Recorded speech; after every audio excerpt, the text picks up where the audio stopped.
eh, bisa dikatakan adalah pertemuan tatap muka terakhir gitu ya, untuk semester ini, di mana untuk sisa dari minggu yang akan ditempuh kalian adalah mengerjakan tugas secara berkelompok. Nah, untuk pengaturan kelompok saya kira kemarin sudah dibagi oleh asisten dan juga kalian. Nah, kemudian sekarang bagaimana mekanisme demo dan pengerjaan tugas itu nanti akan disampaikan oleh asisten nanti setelah pertemuan ini gitu ya. Ya mungkin bukan di pas setelah pertemuan ini, namun akan disampaikan di waktu yang lain. Tapi sisa minggu untuk semester ini akan kalian gunakan untuk mengerjakan tugas secara berkelompok berkaitan dengan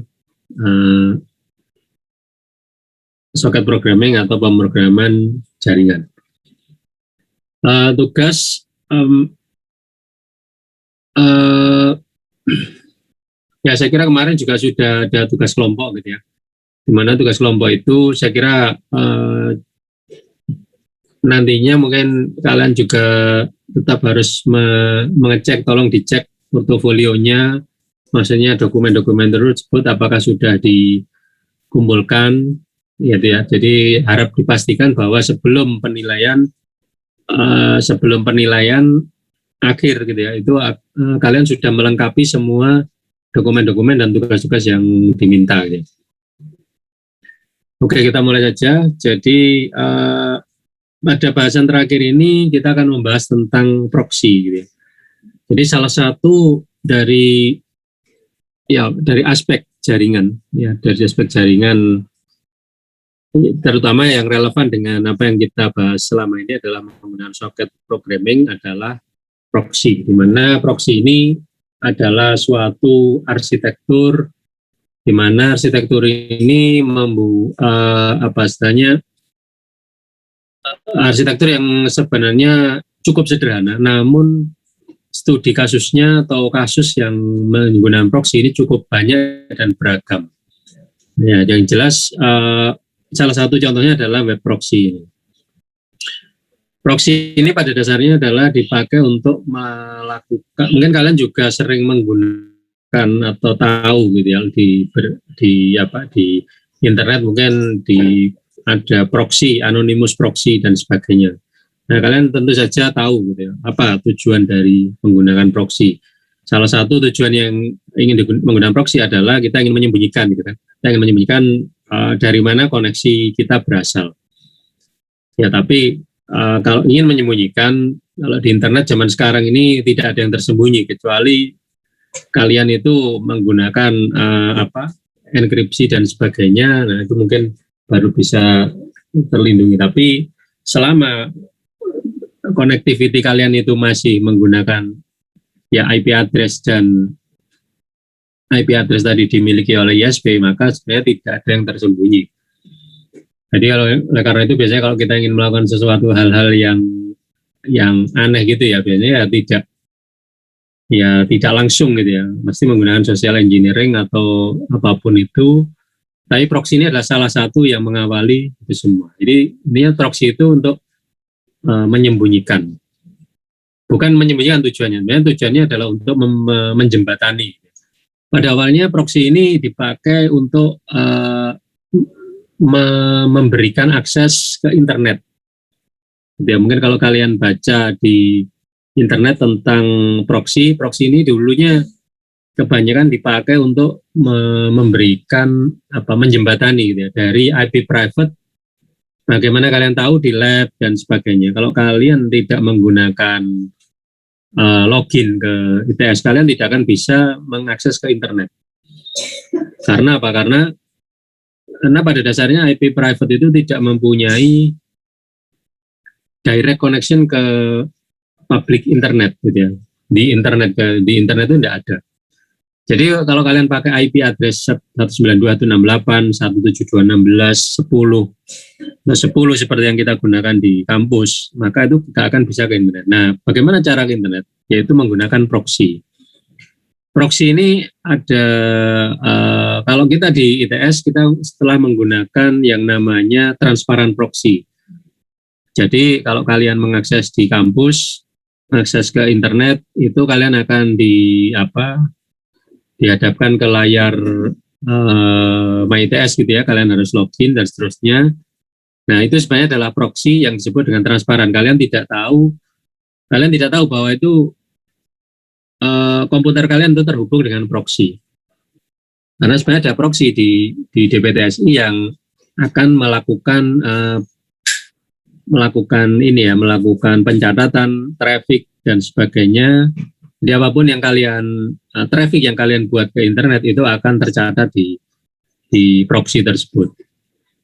Ya, jadi satu itu adalah menjembatani, kedua untuk maintenance, jadi maintenance dan manajemen. Jadi kita bisa memantau aktivitas dari user, gitu ya. Ya mungkin kalau di kampus itu berbeda dengan di tempat-tempat area publik, bahwa kampus memiliki kewenangan untuk melakukan pengaturan traffic seperti itu dan mengelola traffic itu, sehingga perlu adanya hal seperti itu. Jadi selain menjembatani, ya ada dua jenis tadi ya, ada transparan dan yang tidak transparan. Kalau tidak transparan maka kalian harus mengisikan server proxy-nya. Gitu. Jadi kalau kalian ingin mengakses ke internet, kalian harus mengisi alamat proxy di web browser. Kemudian ada proxy yang nah,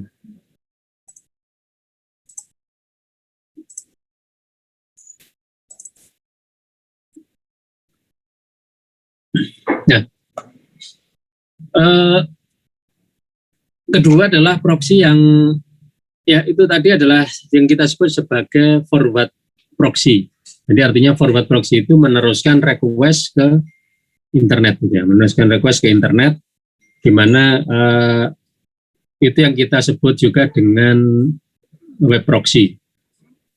Kemudian ada jenisnya sebagai reverse proxy. Reverse proxy ini pada dasarnya untuk melakukan sama halnya, yaitu menjembatani juga dari publik ke ini, tapi arahnya berbeda. Jadi arahnya berbeda. Kalau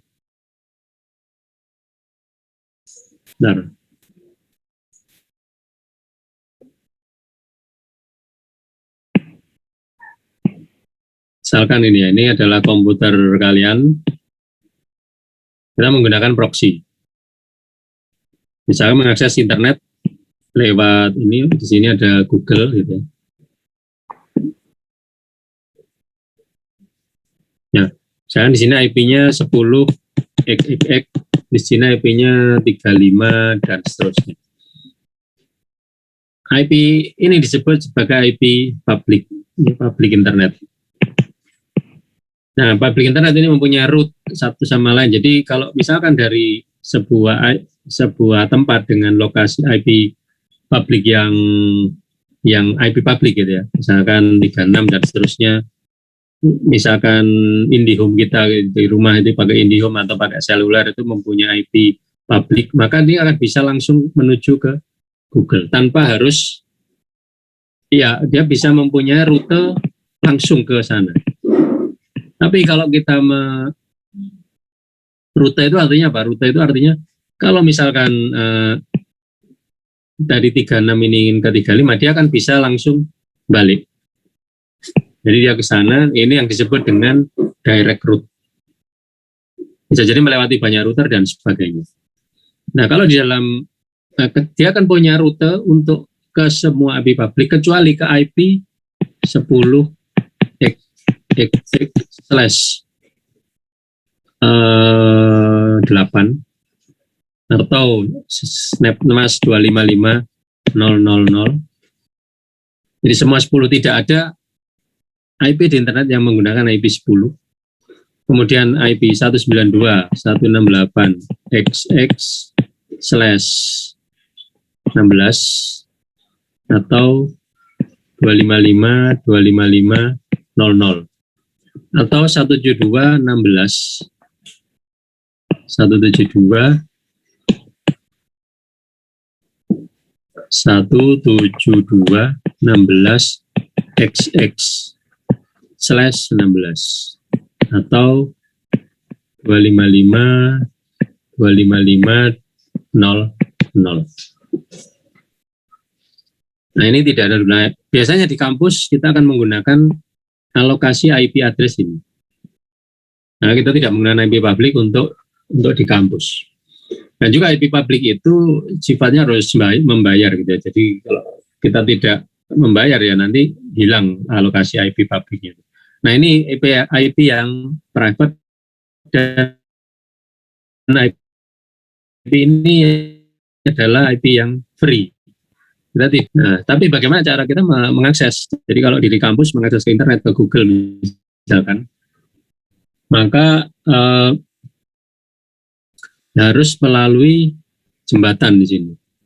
Nah, jembatan ini kita sebut dengan proxy. Jembatan ini kita sebut dengan proxy. Bagaimana cara kerja proxy? Cara kerja proxy adalah cara kerja proxy adalah seperti ini. Jadi misalkan ada, seperti yang kita tahu, kalau kita ingin mengakses ke misalkan sebuah server gitu ya, atau web server, maka kita misalkan port web server itu 8889. Maka sebenarnya kalau cara kerja dari yang biasanya adalah dia akan membuka koneksi soket gitu kan, membuka soket. Setelah itu akan ada transmisi dari soket itu write atau send gitu ya, send atau receive, send atau receive. Ini adalah cara kerja yang biasanya gitu, yang biasanya. Nah, sekarang bagaimana cara kerja proxy? Tentu saja karena proxy ini merupakan jembatan gitu ya. Karena merupakan jembatan ya pasti proxy itu akan ada di tengah. Si proxy ini akan ada di tengah dengan bagaimana terusan dengan di tengah itu. Nah, di tengah tentu saja harusnya dia akan punya, nah soket itu akan diterima oleh proxy akan meneruskan ke tujuan aslinya. Nah, jadi sebenarnya proxy itu sebenarnya adalah server gitu ya, server. Jadi kalau kita ingin membuat proxy, maka proxy itu kita buat dengan server yang jenis soket gitu, jenis server gitu. Soket yang jenis untuk server. Jadi pastinya kita akan membutuhkan thread di sini. Ya, kita akan membutuhkan thread atau mungkin model lain dalam hal konkurensi gitu. Kita bisa menggunakan model yang biasa kita pakai yaitu proses the client dan seterusnya. Jadi ini akan diterima oleh thread. Seperti halnya kita membuat server-server yang telah lalu, kita membuat chat client, chat server, kita membuat web server, ya sama seperti itu. Tapi dari masing-masing thread yang dibuat tadi itu akan membuat koneksi ke tujuan. Jadi misalkan gini ya, misalkan oke. Jadi kalau misalkan ada mau mengakses ke ada website ABC, buka port di 8899 88988897. Misalkan A ingin mengakses ke 8899 ya berarti A ini membuat koneksi ke proxy akan melihat itu, dia akan meng-create sebuah proses gitu ya, membuat menggunakan thread, entah ini menggunakan thread atau menggunakan proses. Nah, itu nanti tinggal model pemrogramannya aja. Jadi di sini ada server akan membuat thread ini membuat koneksi ke sini. Jadi thread ini adalah sebagai klien dari A, ya, klien dari A. Nah, misalkan ada B mengakses juga ke sini, diterima oleh server, diterima oleh soket yang ada di program server tadi. Terus kemudian dia akan membuat thread baru.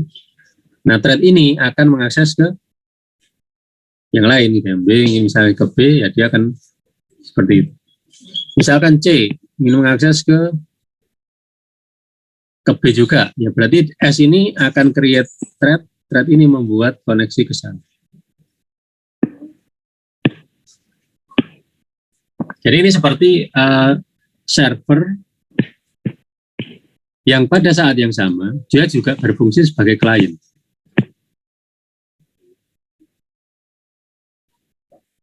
Bisa dipahami sampai sini? Bisa dipahami? Bisa, Pak.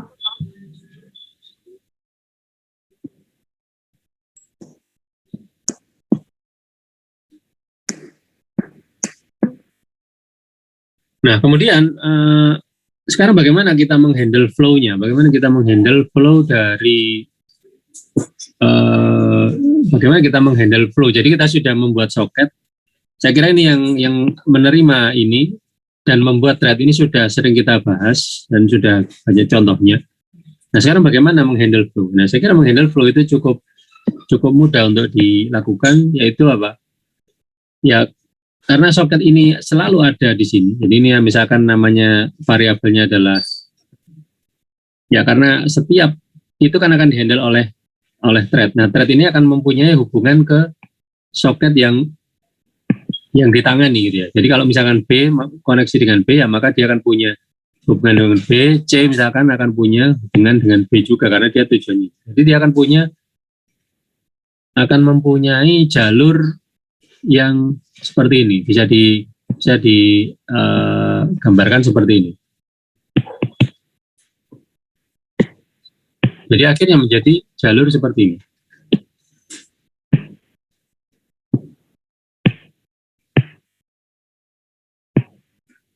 Nah, terus bagaimana? Ya kalau gitu berarti ya tinggal meneruskan saja. Jadi pada saat kita mengirimkan sesuatu ke sana, begitu, jadi bisa dikatakan bahwa alurnya adalah ketika ada data yang masuk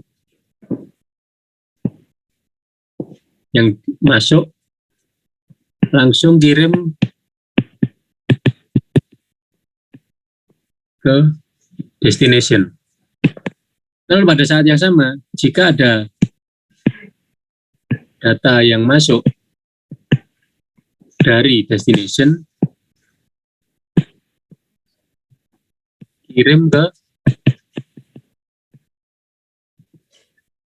klien proxy kita.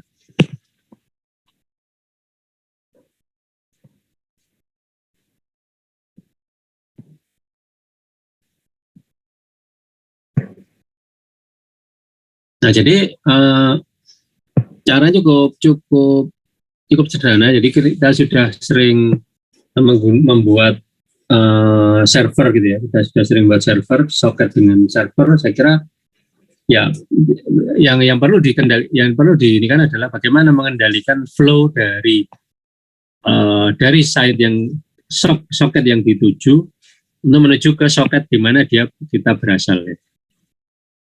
Oke, kita lanjutkan ke ini.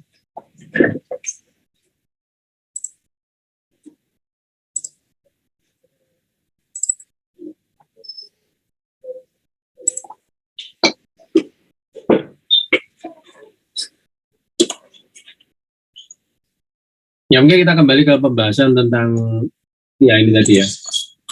Jadi proxy sebenarnya adalah sebuah network service yang menerima request dari klien. Saya tidak membahas tentang webnya karena sebenarnya web ini adalah salah satu dari studi kasus tentang soket gitu ya. Jadi banyak sekali web ini adalah salah satu dari contoh dari bagaimana kita menerapkan proxy. Jadi mereka menerima request dari klien dan membuat request on their behalf atau sebagai atas nama server tadi gitu ya, dan mengakses ke web server tujuan. Kemudian, nah ini jika no proxy itu ada direct route, maka dengan forward proxy dia akan menggunakan proxy P ini tadi untuk mengakses ke sini. Nah, seperti yang tadi saya katakan bahwa banyak sekali kasus yang bisa dikembangkan dari penggunaan proxy ini. Selain dari dia bisa menyembunyikan, dia bisa menjembatani, dia juga bisa melakukan content filtering. Jadi mungkin kalau kita gambar dari gambarnya tadi, kita tadi sudah melihat bahwa kita bisa mengendalikan mengendalikan aliran traffic dari klien ke server tujuan di dalam proxy tadi. Jadi proxy tadi akan bisa kita selipkan suatu proses untuk menganalisa traffic. Jadi kalau misalnya ada HTTP traffic gitu ya kita analisa apakah ini mengandung konten yang sifatnya itu berbahaya, malware dan sebagainya. Tentu saja membutuhkan analisis yang lebih dalam gitu ya. Nah, itu nanti tergantung dari bagaimana prosesnya melakukan. Tapi pada dasarnya kita bisa melakukan itu. Content filtering. Ya, jadi dengan melakukan restrict request yang bisa dibuat via proxy, outgoing URL akan bisa kita cek. Jadi misalkan karena kita bisa mengendalikan flow, kita akan bisa melihat apa sih konten apa yang di request. Contohnya misalkan kalau kita mengakses ke website yang sifatnya itu adalah dilarang, ya kita bisa melihatnya dari traffic yang lewat. Traffic yang lewat kita lihat, kalau ada ini di blok dan seterusnya. Demikian juga kita bisa melakukan content translation di dalam proxy ini. Jadi kalau misalkan ada konten yang besar, maka kita akan bisa menguranginya dengan menggunakan algoritma kompresi atau macam-macam gitu ya. Jadi misalkan ada gambar yang misalkan resolusinya HD, tapi karena bandwidth-nya itu kecil atau pada saat itu utilisasinya sedang tinggi, maka proxy ini akan bisa kita gunakan untuk tambahan fungsi, yaitu selain hanya menjembatani, dia juga bisa melakukan kompresi gitu ya, mengkompresi image yang ada dikompresi. Jadi jika ada orang yang melakukan akses ke sebuah alamat URL, jadi jika URL itu adalah URL yang sama dengan yang sebelumnya, maka akan digunakan yang ada di dalam memori, dia tidak akan diminta lagi ke luar.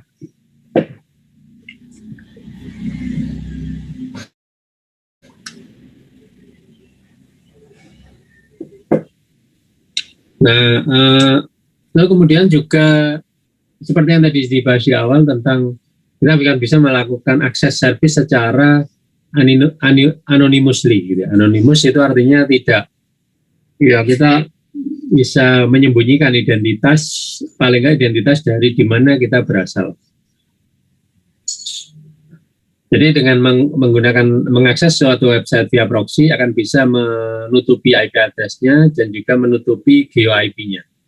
Jadi misalnya ada suatu aplikasi-aplikasi kan ada yang dibatasi oleh geographical gitu ya. Jadi di internet sekarang ini sudah ada yang namanya GeoIP. Jadi kalau ada IP sekian itu pasti datangnya dari Eropa, dari Asia, dari negara ini, negara itu gitu ya. Sudah punya lokasi sendiri. Jadi kalau misalnya kita ingin mengakses ke suatu site yang menerapkan blocking VoIP, kita akan bisa membuat kita seolah-olah berada di negara tersebut. Ya, asalkan ada proxy yang jalan di negara tersebut. Oke, kemudian reverse proxy. Reverse proxy ini mempunyai, ya tadi seperti saya sebutkan, reverse proxy ini agak berbeda arsitekturnya. Kalau forward proxy itu adalah menjembatani dari dalam keluar, maka menjembatani dari luar ke dalam. Dari luar ke dalam ini lebih berkaitan dengan traffic yang masuk gitu ya, traffic yang masuk.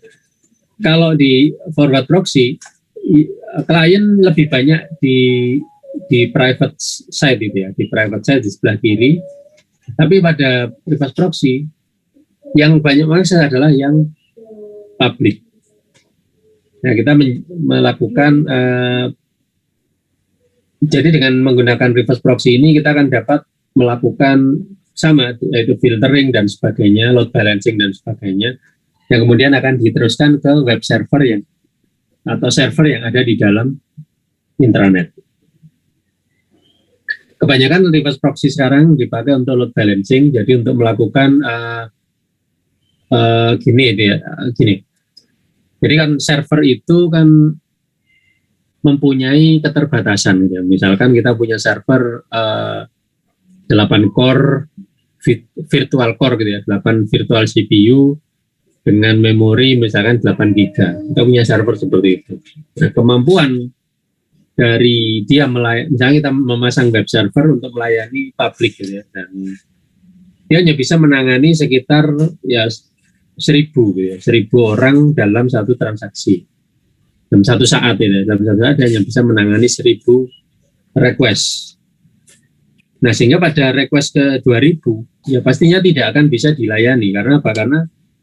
Karena kemampuannya cuma 1.000. Nah sehingga kita perlu menambahkan suatu server ya dengan kemampuan yang sama. Jadi karena apa? Karena keterbatasan 8 GB. Jadi salah satunya adalah kita tidak mampu beli baru dengan kapasitas yang lebih tinggi. Kita bisa menggunakan komputer dengan spek yang minimal sehingga kita bisa mendistribusikan beban ke server-server yang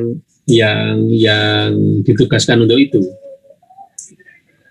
Jadi semakin banyak yang menanggung beban tadi akan semakin bagus karena availability dari service itu akan terjaga. Jadi kita tidak bisa mengandalkan satu server saja karena satu server punya kemampuan tadi, batasan kemampuan. Nah dengan demikian apa kalau kita ingin menambah atau meningkatkan layanan, jadi kan kita harus scale. Nah, untuk melakukan scale kita melakukan penambahan server dan kemudian di load balancing-kan seperti ini. Jadi yang ditarget adalah P itu tadi proxy, reverse proxy di sini. Dan reverse proxy ini akan meneruskan tapi mendistribusikan request ke masing-masing server. Jadi mendistribusikan incoming web request ke pool of web server atau target demi performance dan availability, di mana strateginya itu bisa round robin atau wait round robin. Round robin itu artinya semua akan diberi giliran. Jadi kalau misalnya ada traffic dari user itu masuk ke P ini akan melemparkan ke sini, untuk request berikutnya ke sini, request berikutnya ke sini, dan begitu seterusnya.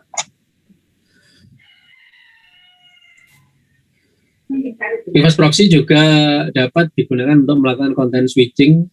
Jadi misalkan gitu ya, kita membagi beban berdasarkan dari kontennya gitu. Jadi misalkan kontennya itu URL-nya adalah HTML, akan dilayani oleh server kedua di sini. Tapi kalau misalkan itu adalah halaman statik atau JS atau image, kita lepaskan di sini. Kalau API diletakkan di sini.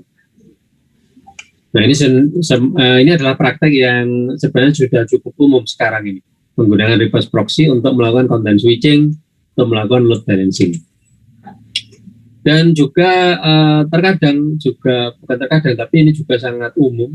Jadi reverse proxy itu dipakai untuk melakukan SSL termination. Jadi SSL termination itu secure socket hanya sampai ke P, sedangkan P ke dalam itu sudah tidak menggunakan secure socket. Nah, tujuannya untuk apa? Karena operasi yang secure socket itu membutuhkan konsumsi daya yang cukup besar, resource yang cukup besar.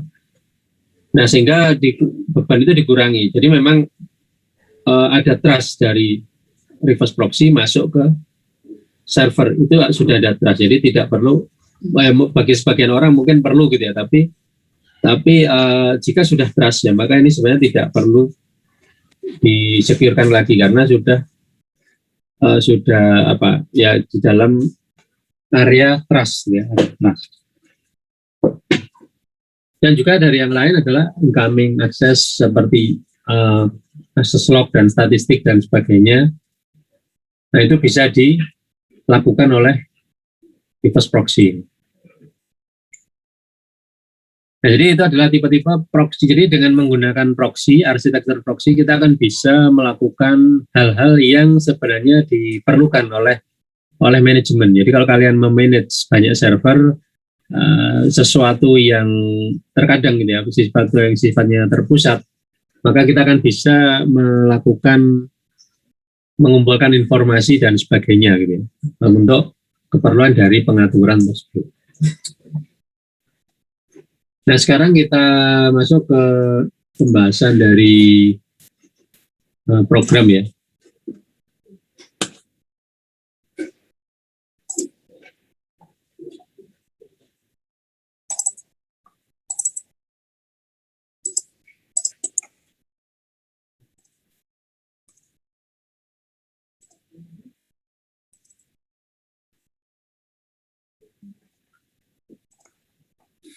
Nah, kita kan coba kalian lihat di ini ya, di Procjar. Nama filenya adalah socket proxy.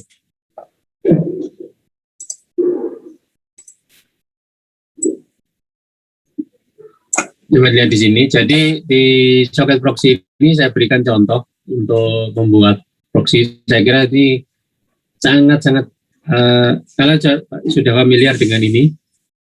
Jadi di dalam server kan pasti ada server. Kalau ada koneksi dilempar ke thread yang disebut dengan proses the client. Nah, ini di sini kita modifikasi gitu ya. Jadi pada saat dia menerima koneksi, nah kebetulan ini proxy yang dicontohkan di sini adalah hostnya atau server yang dituju cuma satu, yaitu server HTTP yang sudah kita buat sebelumnya.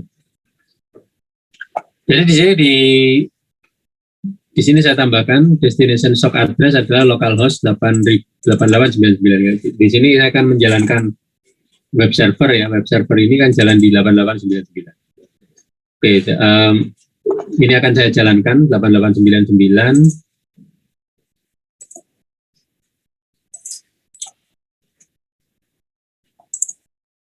Akan saya jalankan sini, coba dilihat di sini ya. Ini jalan, sekarang kita cek.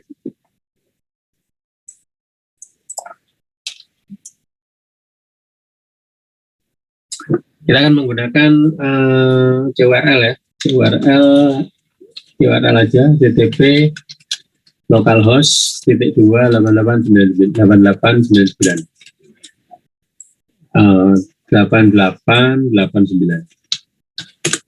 Nah, keluar seperti ini. Kalau kita lihat di sini, nah ini ada respon atau apa yang dibalas dari server ke klien. Ini direct ya. Kalau ini direct.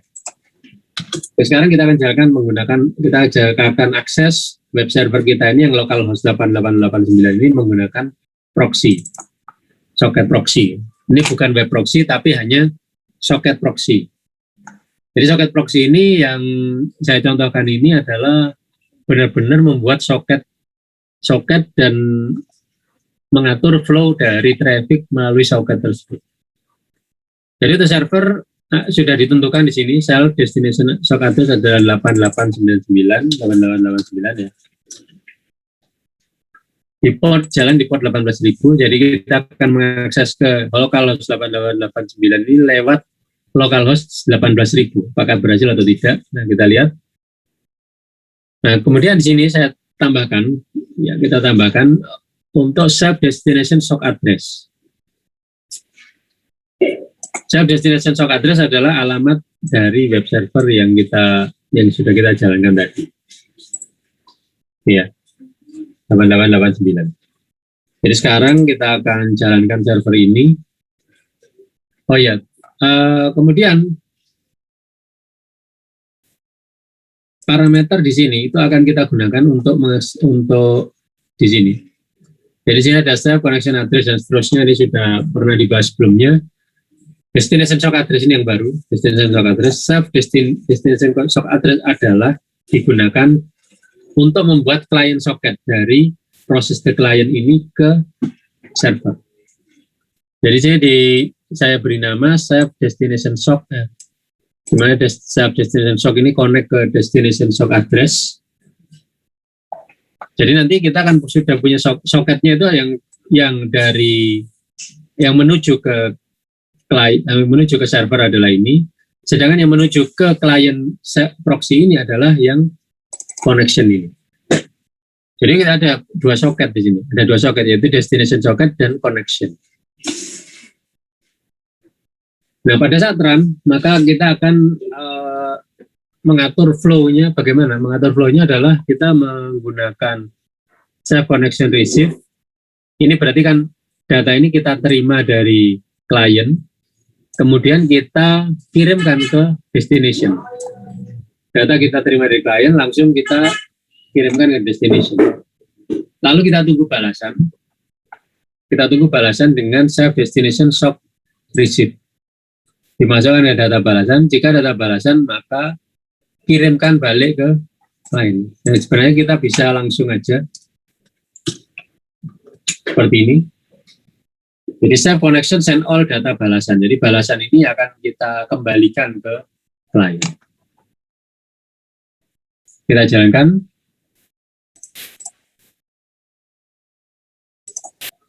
Kalau kita akses ke port 18.000, nah sama hasilnya, ya. 18.000. Sekarang kita lihat bagaimana, nah ini ya, ini adalah output dari program soketnya tadi. Nah sekarang kita lihat ini. Mungkin saya akan gunakan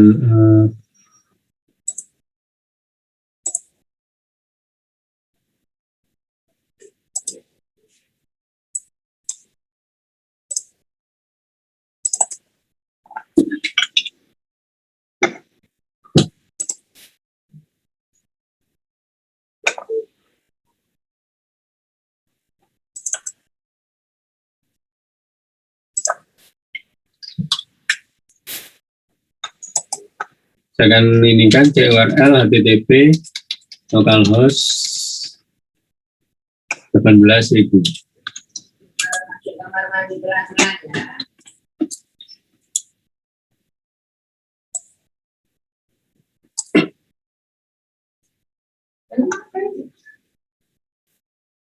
Ini adalah web server percobaan yang merupakan respon dari web server.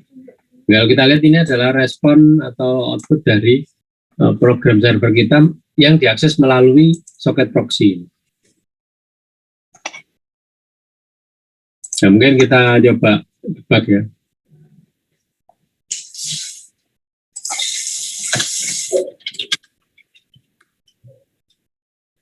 Data balasan coba kita cek.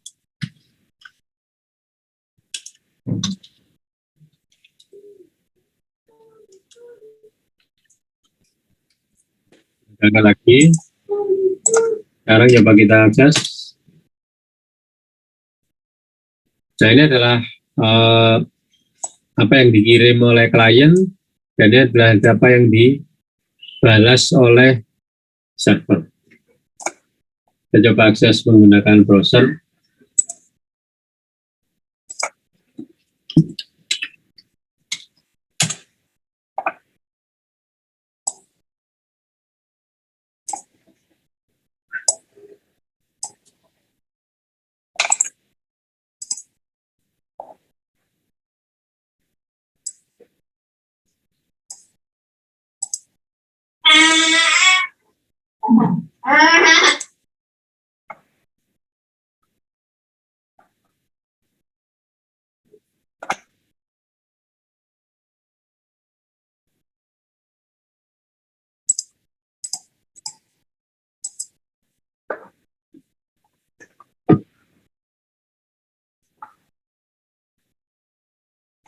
Oke, jadi itu adalah contoh dari proxy server yang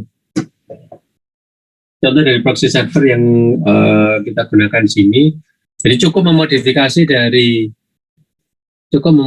dari ini dari proses the client dan mengatur dari flow dari soketnya tadi, data dari soket dan akan diteruskan ke klien. Oh sebentar, ini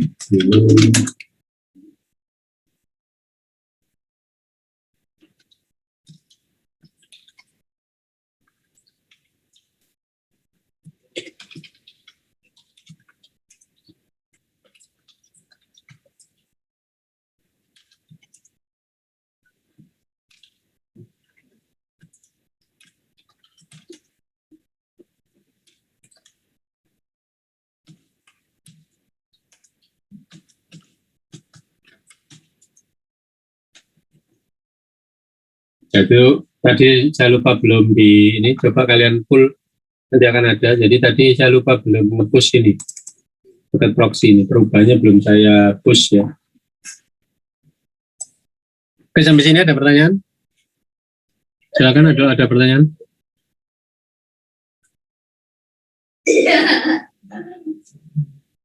Ada pertanyaan? Permisi Pak, mau bertanya. Ya. Ya, ini jadi kalau misalnya dilihat dari program server proxy-nya ini, sepertinya apa? Fix-nya itu 8.192 byte ya. Nah, itu berarti kayak kita kalau misalnya ngirim lebih besar daripada itu nggak bisa atau bagaimana? Kalau misalnya responsnya itu lebih tinggi gitu, misalnya suatu PDF atau apa gitu, itu gimana? Bisa. Jadi 892 ini sebenarnya adalah buffer yang di-assign untuk menerima. Jadi kalau kamu menginginkan ada data yang lewat lebih besar, pastinya kita nggak bisa mengandalkan satu baris itu aja. Jadi harus di loop, harus menggunakan while true itu tadi. Itulah kenapa ada seperti ini. Jadi kalau kita lihat misalkan di ini ya, di server thread, program server thread ini, kita lihat di sini pasti akan ada kan data sama dengan server connection receive, ini malah 32. Jika ada data ini ditambahkan di sini. Jadi ini di append terus, di concat sampai ada ini terakhir gitu ya. Batas terakhir dari sebuah request. Nah, kalau di sini ini kenapa saya kasih 8192 supaya simpel. Kalau kecil ya pasti dia akan beberapa kali gitu ya. Beberapa kali dan harus ditambahkan. Nah, untuk proxy, nah saya kira ini bisa kenapa saya tidak menggunakan itu, karena sifatnya hanya receive dan teruskan ke klien seperti itu. Jadi ini bisa jadi isi yang lebih kecil pun sebenarnya bisa aja, karena apa, dia sifatnya meneruskan saja, hanya meneruskan. Jadi gitu, tidak ada masalah kalau di intermediate. Tapi kalau sifatnya itu kalau kamu berada di end, kalau di client dan server kan ada end to end, client dan server gitu ya. Kalau di sisi klien, maka kamu harus membaca data itu sampai selesai, kayak gitu. Data itu bagaimana cara mengetahui bahwa data itu selesai? Kamu bisa memanfaatkan ini. Di sini ada if data ini. If data itu berarti data itu belum selesai, data itu masih ada. Else break. Else itu berarti kan bukan data. Kalau bukan data berarti sudah selesai, sudah nutup di sisi yang satunya. Ya gitu. Gimana? Jadi saya bingungnya ini kan kalau misalnya ini nge-receive 8192 itu kan langsung di send all ya. Tapi kalau misalnya dia nge-receive-nya kayak 32/32 misalnya, berarti itu harus nunggu semuanya masuk dulu atau bisa kayak nunggu dapat 32 langsung send, 32 langsung di send aja, karena di proxy kan di tengah-tengah. Kalau di tengah-tengah ya begitu nerima langsung dikembalikan ke kliennya aja. Saya kira tidak ada masalah dengan kecil atau ini, tidak masalah. 8192 ini di sisi ininya, di sisi buffer, di sisi ini ya, di sisi buffer di networknya gitu ya. Jadi kita nggak perlu nunggu sampai 8192 ya. Pada saya kalau 8192 kita send aja langsung tanpa harus menunggu penuh. Itu nanti urusannya dari sistem operasi gitu aja. Gitu. Soalnya saya bingungnya ini Pak, soalnya kan kalau misalnya nge-send kan harus nge-receive, mendapatkan data balasannya itu Pak. Nah terus kalau misalnya 32, misalnya kirim cuma 32 byte, nah itu kan datanya kan belum selesai yang diterima server, jadi servernya itu nggak tahu ini request apa gitu, jadi kan nggak tahu data yang mau diterima apa, jadi makanya kok saya nanya itu kalau misalnya ya pasti server akan menunggu. Servernya pasti akan menunggu. Ini kita bicara masalah apa sih? Server atau di proxy? Di proxy-nya Pak. Soalnya kalau yang di sini kan dia send, habis itu langsung menunggu balasan kan. Tapi kalau misalnya kita ngirimnya cuma 32 terus menunggu balasan kan, request-nya belum komplit gitu. Maksud saya gitu. Soalnya yang /r/n tadi belum keterima sama server, jadi dia masih nunggu pesan lagi gitu. Jadi nggak ada pesan yang keterima sama proxy juga, jadinya kayak deadlock gitu. Jadi soalnya proxy-nya mengexpect suatu balasan habis ngirim data itu. Oh iya ya, ya proxy memang begitu ya, dia akan menunggu dari server. Kalau servernya sudah ngasih balasan, ya dia akan gimana saya agak ini. Jadi kan di sini ini jika data itu ini kan dari klien ya, connection Iya, ini Pak. di klien di receive misalkan berapapun gitu ya jumlahnya, dan saya si 32 gitu ya. Jika merupakan data, maka saya dikirimkan ke destination kan, ke sisi server yang sana ya. Iya, Pak. Terus sini kita menunggu balasan, apapun balasannya ada. Kalau ada balasan ya kita kirimkan balik ke sana. Kemudian dia akan menunggu. Iya. Jika ada lagi ya terima langsung kirim begitu.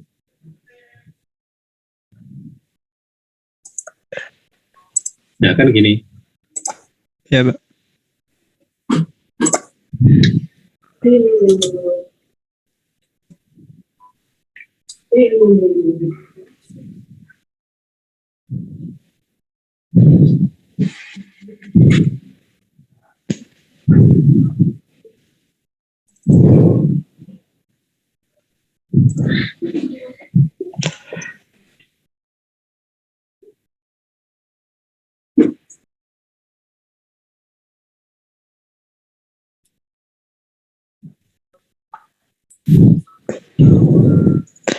Ya, jadi gini, ya bisa jadi mungkin saja ada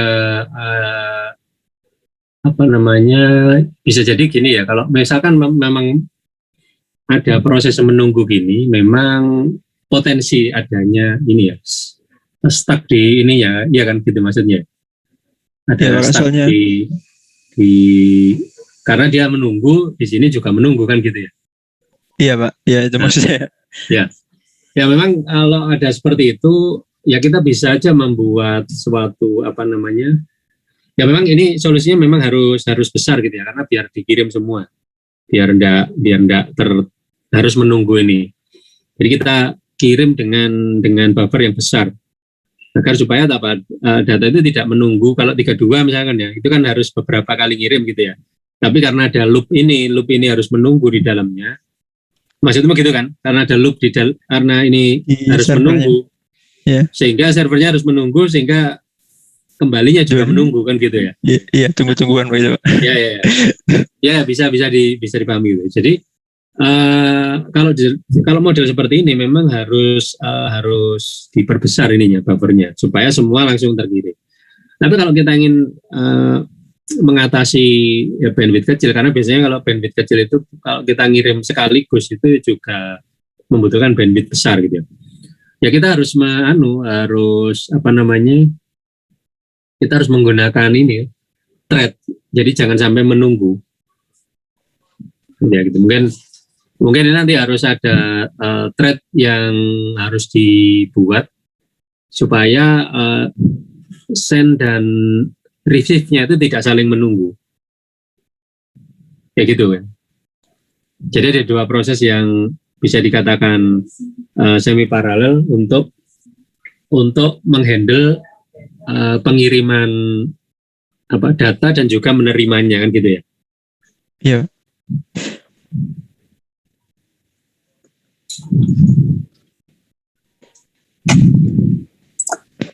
Ya. Betul. Itu memang mungkin harus seperti itu mungkin. Tapi harusnya seperti itu. Jadi kalau kita ingin menghandle hal seperti itu, ya kita tidak bisa menggunakan model saling menunggu seperti ini. Jadi kita harus menggunakan konkurensi agar supaya send dan receive itu tidak saling menunggu, tapi dia bisa jalan secara bersamaan. Gitu ya? Iya, Pak. Atau kamu ada usulan, misalnya ada usulan bisa pull request ke ini ya, ke repo. Iya, kalau yang saya pikirin tadi ya, yang itu sih Pak, yang apa sih? Yang di loop tadi, tapi ngirimnya selagi buffernya udah full gitu. Jadi pertama nunggu di klien sampai full, habis itu baru menunggu balasan. Tapi mungkin ya lebih baik mungkin yang tadi, yang konkurensi langsung pakai trading. Buat apa namanya, ngirim sama nunggu responsnya tadi. Iya. Oke. Oke, baik. Ya, terima kasih. Oke, mungkin ada yang lain? Ada pertanyaan yang lain?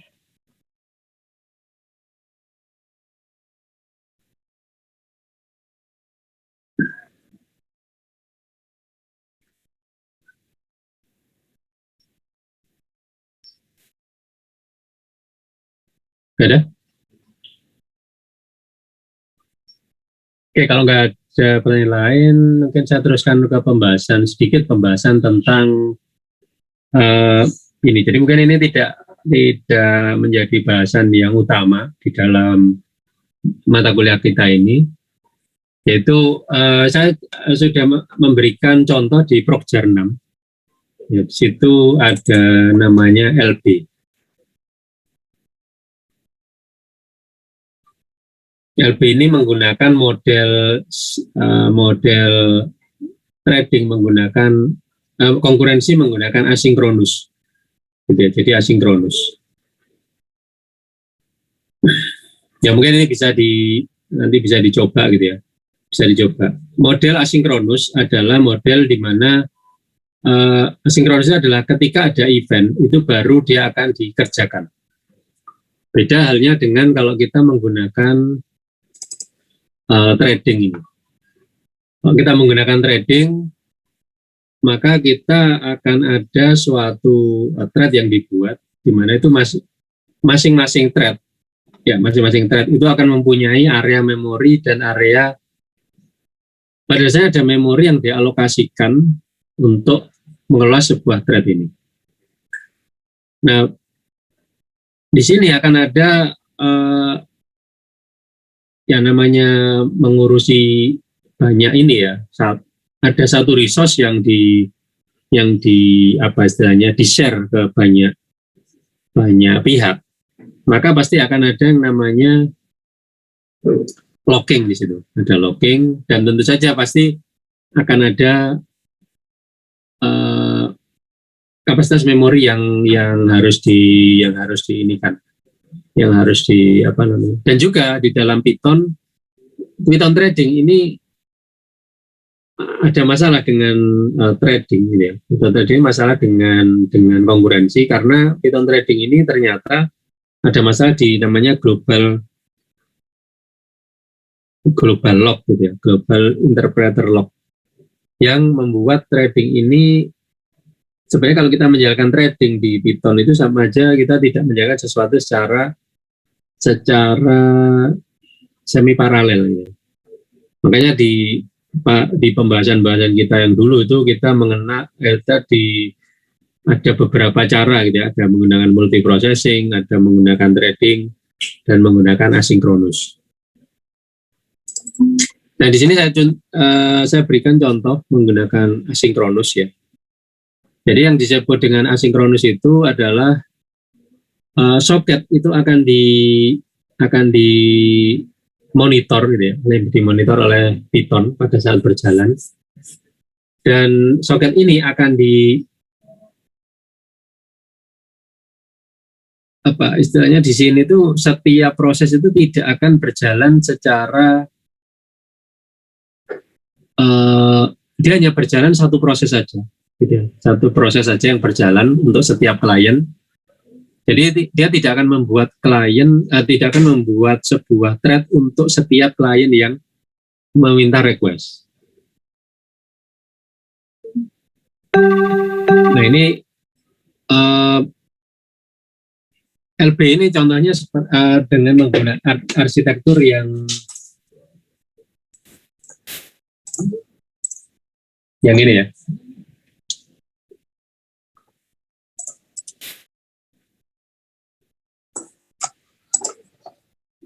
Nah ini.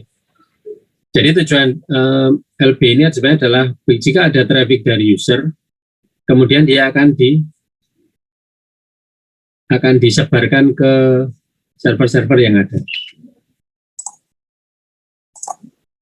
Nah ini kebetulan yang ada di sini adalah bahwa ini server akan jalan di port 9002, 9003, 9004, 9005. Jadi jika misalkan ada request dari klien itu akan dikirimkan ke ini secara round robin. Artinya round robin itu semua akan diberikan beban. Jadi misalkan ke pertama gitu ya, ada request pertama, dia akan diarahkan ke sini. Request kedua akan diarahkan ke sini.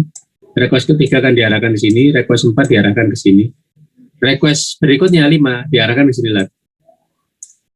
Dan begitu seterusnya. Ini adalah contoh dari pembagian beban menggunakan round robin. Jadi round robin itu adalah memberikan waktu ke semuanya ya, secara merata.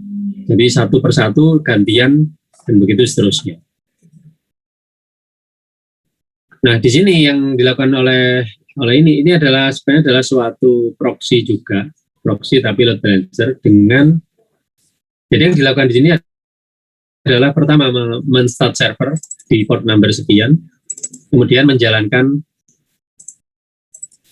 asynchronous loop ini. Jadi ini server ini sebenarnya adalah suatu instan server yang dia hanya berjalan pada satu thread saja.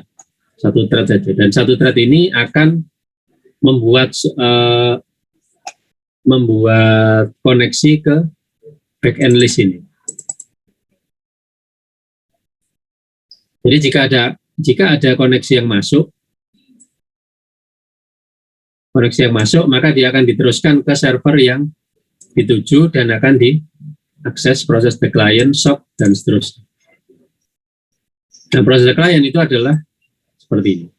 Nah, mungkin bedanya adalah pada saat kita menggunakan proses the client di sini dengan proses client yang sebelumnya tadi adalah di sini kita melihat ada handle dan seterusnya.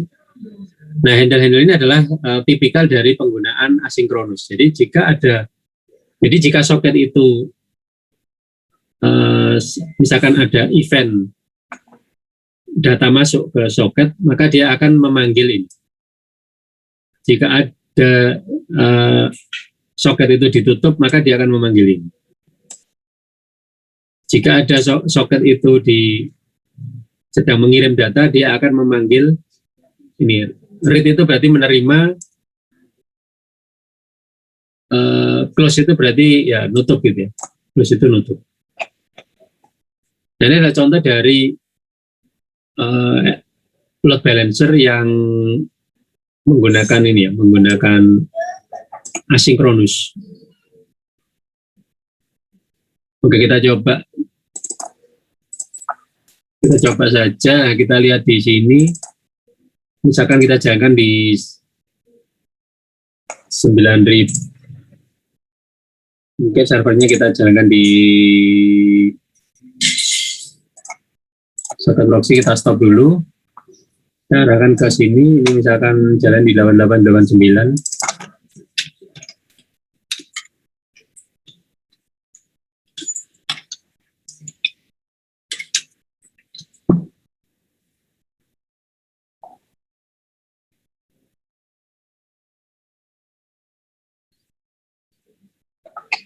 Kita jalankan di port 44444.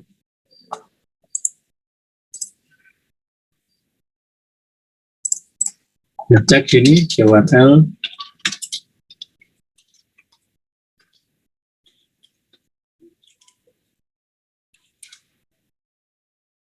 Ini adalah web server percobaan. Mbak saya juga akan menjalankan web server di sini ya, di Python. Web servernya Python yang jalan di port 8000. Saya akan memasukkannya ke sini 12701 port 8000. Jadi sekarang kita jalankan lagi.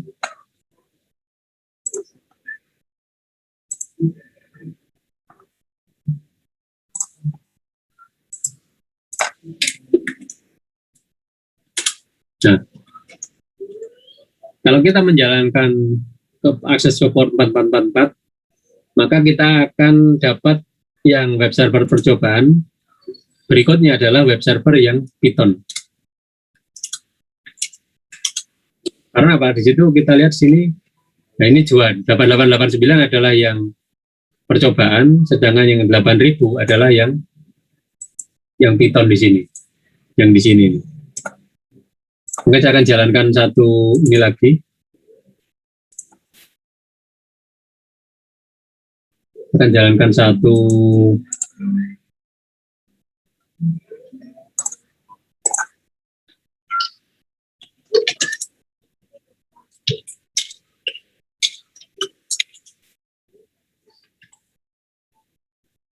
portnya di 8001.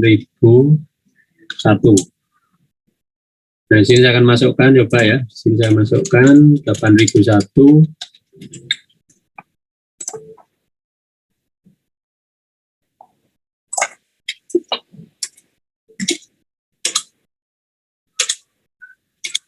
Belum di restart ini ya.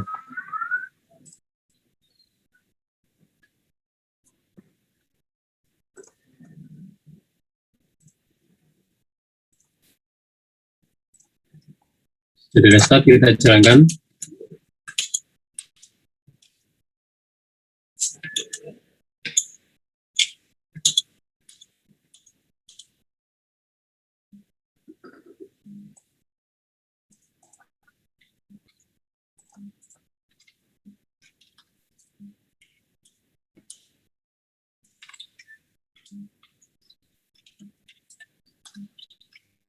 Sedangkan di port 8000, sedangkan di 8001.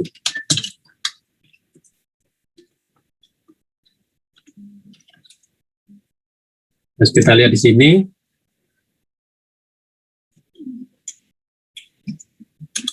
ya berganti-gantian ya. Jadi kalau saya misalkan pakai while gini, true, do, URL, per detik ya. Maka kalau kita lihat di situ akan ada berganti-gantian. Coba kita lihat yang di sini. Nah, ini akan ini ya.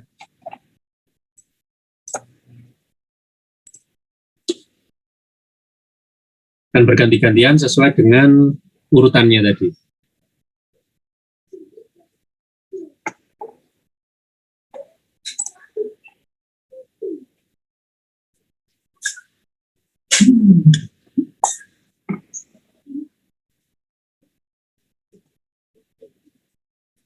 Nah, ini akan bisa menjawab apa yang tadi kita bahas. Siapa yang tadi yang tanya tadi? Siapa yang tadi nanya? Bisa ya Pak, bisa. Oh ya. Jadi asyncore ini ya dengan menggunakan sinkronus ini kita lebih aman karena tidak ada yang saling menunggu. Jadi jika ada receive ya dia akan langsung diteruskan, sedangkan kalau ada send ya dia akan langsung diteruskan. Jadi seperti itu, tidak ada yang saling menunggu dengan model pemrosesan soket seperti ini.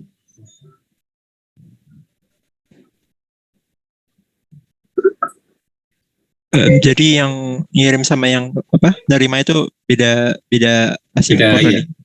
Iya. Baik Pak.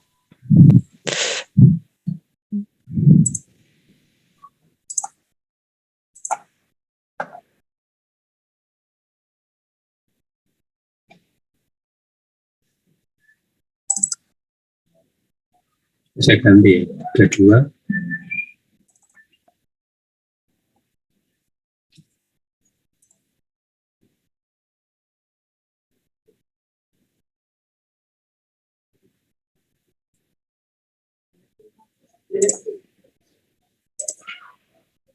Ya, tidak ada masalah dengan ini ya. Jadi walaupun buffernya saya perkecil, ini tidak ada masalah dengan itunya tadi. Tidak ada masalah dengan besar kecilnya buffer yang ini kan.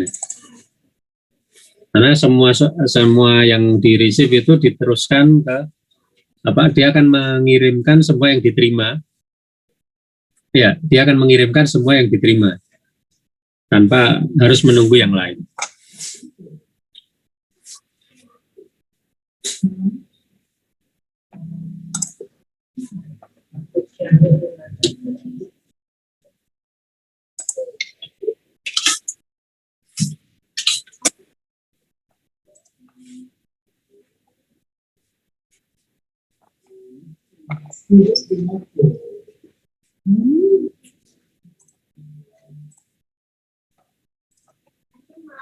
Oke, jadi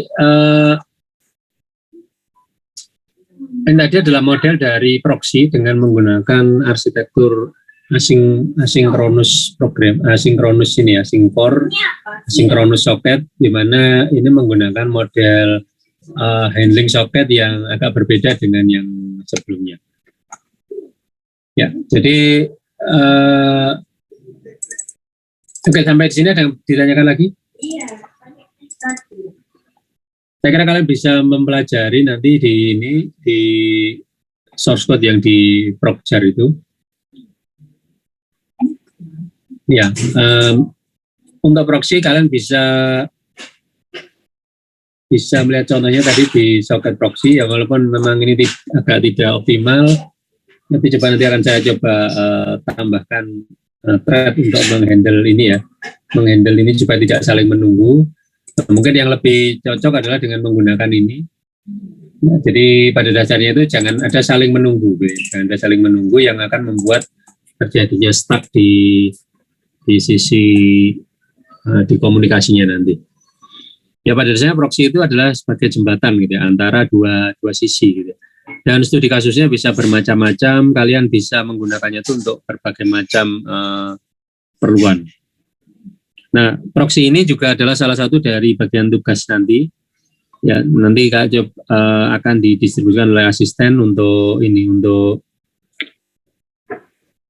tugas berkelompoknya nanti.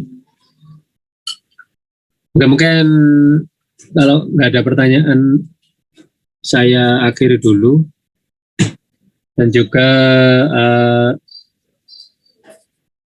ya semoga tugasnya bisa segera ya tepat waktu gitu ya, tepat waktu supaya nilai juga bisa cepat keluar. Dan saya juga selalu mengingatkan agar tugasnya dikumpulkan gitu ya. Jadi masih ada kesempatan kalian, kalau masih ada merasa yang tugas yang belum dikumpulkan, harap menghubungi asisten untuk ya pada saya untuk melaporkan gitu ya, dan juga harus segera dikerjakan. Oke.